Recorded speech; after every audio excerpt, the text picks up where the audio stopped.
The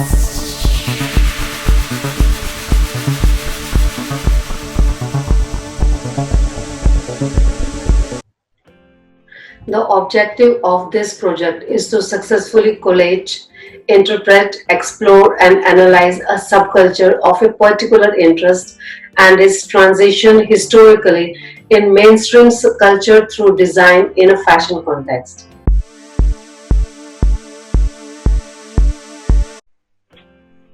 In this report, I have researched on the New Romantics, the subculture of particular self-identification and interest. I could self-identify this subculture because I love glamour, makeup and music of the culture club of that time. I loved the idea of wearers who made an effort to look flamboyant in an attractive, luxuriant and beautiful way. I have explained what was this subculture about when it was created, how it came into limelight, why it was important for the general public and designers to change the lifestyle and fashion after punk subculture, which designers and musicians or pop stars left a great impact on society during the new romantic subculture. The outrageous, the glamorous, the cult with no name, the new romantics. New Romantic, a term originally created by Richard Burgess circa 1981, was a term thrown lightly for the ornamental, makeup-clad pop bands of the early 80s. It applied to the much-hyped scene manifesting out of Billy's A Club for Heroes, a club night duly created by Steve Strange in the late 70s. This night later became known as the Blitz, where broy, craftwork, and sophisticated and danceable electronic music ruled the dance floor, and the bathrooms fumed of hairspray. The more extreme you made your appearance, the better chance you could gain entrance to this club. The stagnating punk scene took a turn to an extreme fantasy-driven style, where the kids were addicted to fashion. Leathers were mixed with scarves, silky poet shirts filled with military jackets, and hair was sculpted with outlandish proportions. Makeup was very streaky and bold. The new romantic movement influenced the next style in music, making bands such as Spanjo Ballet, Visage, Duran Duran, and Bow Wow Wow chart toppers. It has paved a way for the designers and photographers with flashy images and pirate-influenced clothing, where the people looked good and the music was loud. Adapted factual or fictional themes and Hollywood glamour were chosen by the new romantics to make a personal look. The flamboyant, colorful, dramatic look used frills and luscious fabrics associated with historical periods. In contrast to punks, the wearers made an effort to look flamboyant in an attractive, luxuriant, beautiful, narcissistic way. David Bowie was an obvious influence, and his 1980s single Fashion could be considered an anthem for the new romantics. The early designers of the romantic look were Vivienne Westwood, Colin Swift, Steve Stewart, and David Hola. Westwood began her romantic ideas with adaptations of dandified Regency designs, which later she developed into a pirate look. She designed especially for Adam and the Ants. The new romantic look was intended to be individual, unlike punk, which tended to have uniformity. New romantics launched for the fantasy of the 1930s and 50s glamour of Hollywood.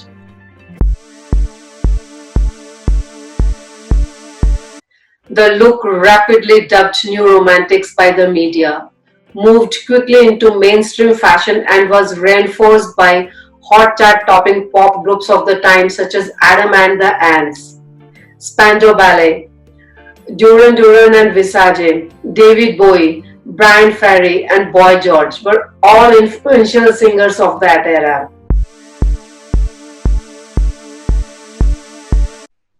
The music was largely synthesizer based electronic music and the rhythmically driven layered with moody sync produced melodies. Writing and musical composition tended towards an emotionally romantic mood and echoing the English Romantic artistic period. Some songs lacked lyrics and substance but made up for it with catchy or danceable synthesizer driven music.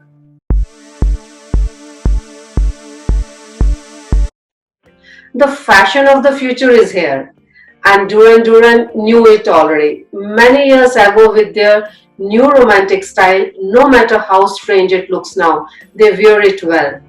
DeBarge, you wear it well. Gaudy, 1985.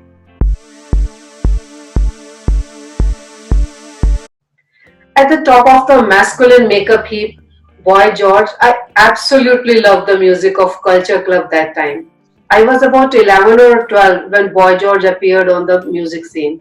I could remember how amazed we were when we discovered that what looked like a she was actually a he. Boy George seemed to us to be at the height of outrageousness. So obviously, as teenagers, we thought he was just the best thing ever.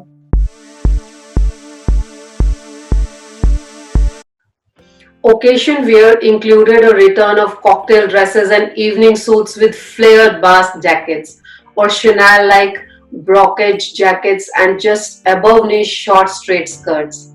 Dresses in slinky satins and foulard silks or polyesters were often battering or with sat in his sleeves.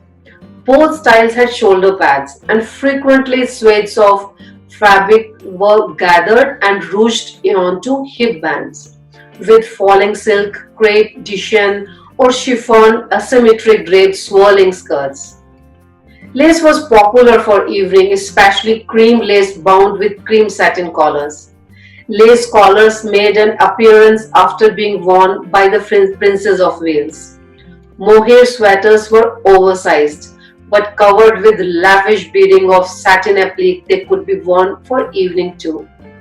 Highly styled intarsia knit jumpers became fashionable. Glamorous occasion wear was a reaction and an alternative to the dressing down that was emerging from the wearing of sport and fitness wear as casual wear.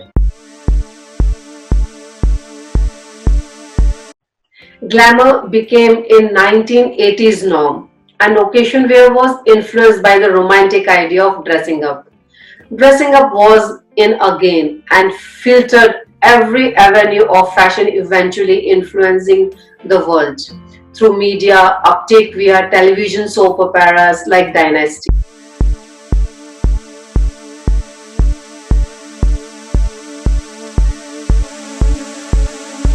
The Pirate collection was Vivienne Westwood's first runway show presented at Olympia in London in March 1981. She is no longer solely interested in youth and street culture, but also in tradition and technique. She begins her technical research into historical dress with this collection, adopting and reinterpreting original cutting principles into her patterns and making them modern. The shop at 430 Kings Road was once again redecorated and renamed World's End, which it remains of this day. The collection includes asymmetric t-shirts, petite drawers, pirate shirts, and breeches in rich brocades and ikat fabric. The model in the show carry Walkmans and danced to ethnic and rap music. They wore baggy around ankle flat heel boots, henna ringlets, and gold teeth. The collection was about gold and treasure, adventure and exploration. 1981 Westwood unveiled her first runway collection, Pirate, marking her move away from street culture into the world of traditional tailoring techniques. In 1989, her creativity was formally recognized when John Fairchild, the editor of Women's Wear Daily, declared her one of the 6 best designers in the world.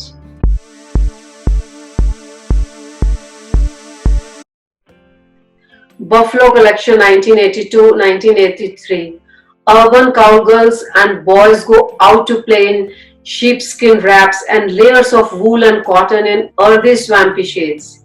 Models square dance down the catwalk to apple catching folk and tracking music wearing dressing of camouflage colors of the Perare using mud as makeup. John Galliano graduated from Central Saint Martin's School of Art in London 1983.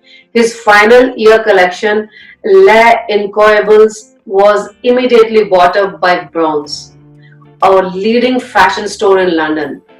He started his own label of the following year and throughout the 80s showcased combined with complex cuts collections that were inspired by historical dress combined with complex cuts. He enjoyed great acclaim but limited financial success. The fabrics were tea stained and baked to give them an authentically 18th century feel and were remarkably versatile. The coats could be worn upside down, inside out, and back to front. In many ways, he has inherited Westwood's ideas of reworking traditional shapes and materials into something challenging and original. An obsessive challenging and original, an obsessive researcher, his fantasia on historical themes. Galliano has a taste for the theatrically self-conscious and his shows, worked out in collaboration with the stylist Amanda Greaves.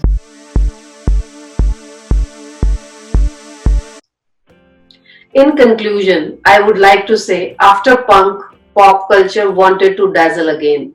Fashion and style were the means and the new romantics look took them to the limit. But the new romantic subculture was more than just a reaction against the anti-glamour of punk. And the music was only part of the story. The clubs and the cabarets, the clothes, the glitter, the makeup, the hair, the fashion, the attitude, and the style all made up the look, and the look was everything.